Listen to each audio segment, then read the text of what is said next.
आज जो हम काम सीखने जा रहे हैं वो है we write a program to find the factorial value of any number enter by the keyboard. Keyboard का मतलब है कि कोई भी यूज़र जो भी वैल्यू इंटर करेंगे हम उसका फैक्टोरियल फाइंड करेंगे by using C++ language.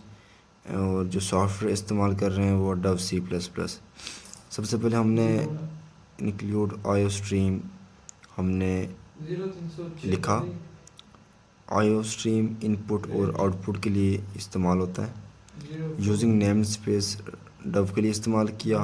Int main का मतलब है कि हम मेन प्रोग्राम का आगाज़ कर रहे हैं, शुरू कर रहे हैं। जो इंट लिखा है ये वाला इंट रिप्रेजेंट करता है कि हमने जो ये मेन फंक्शन है ये एक इंटीगर वैल्यू रिटर्न करेगा।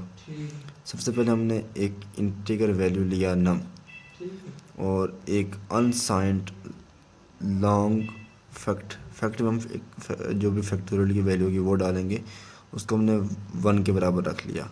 ये अनसाइंड लॉन्ग मैंने इसलिए लिया क्योंकि फैक्टोरियल हम अगर 100 का लें तो काफ़ी लंबा नंबर होगा, उसकी जो रेंज होगी वो काफ़ी ज़्यादा होगी।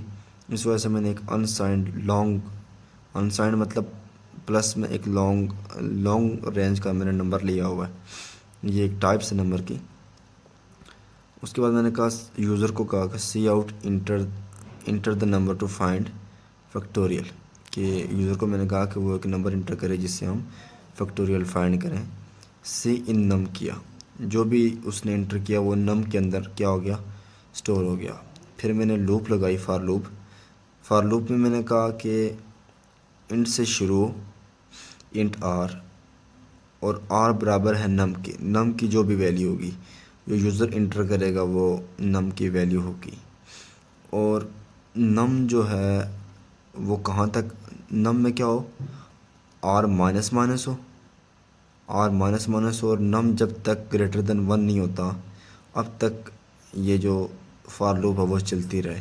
अब होगा क्या कि अगर नम, मैं कहता हूँ कि अगर 4 था, 4 के बाद स्टेटमेंट माइनस माइनस होगी तो आएगी 3 के ऊपर, फिर 2 के ऊपर, और फिर 1 के ऊपर जब आएगी उस वक्त जाके स्टेटमेंट रॉन्ग होगी और तब ये लूप ख़त्म होगा। 1 से किसी भी चीज़ को मल्टीप्लाई करते हैं तो अब वापस वही नंबर आता है। इस वजह से हमने 1 को ग्रेटर देन ही 1 रखा है, ग्रेटर देन इक्वल टू 1 नहीं रखा।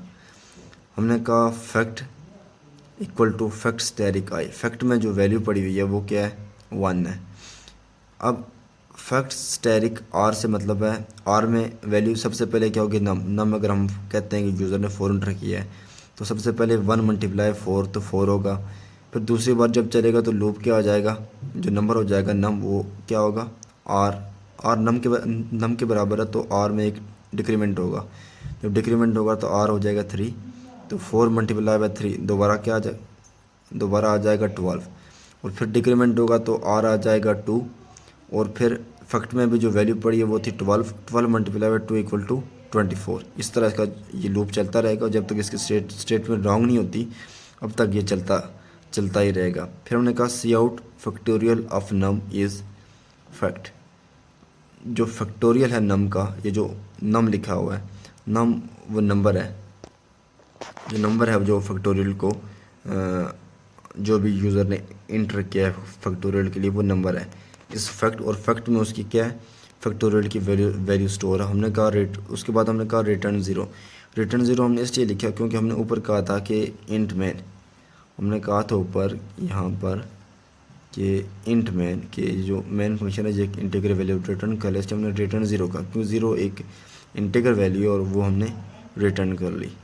और इस तरह हमने एक फैक्टोरियल फाइंड किया।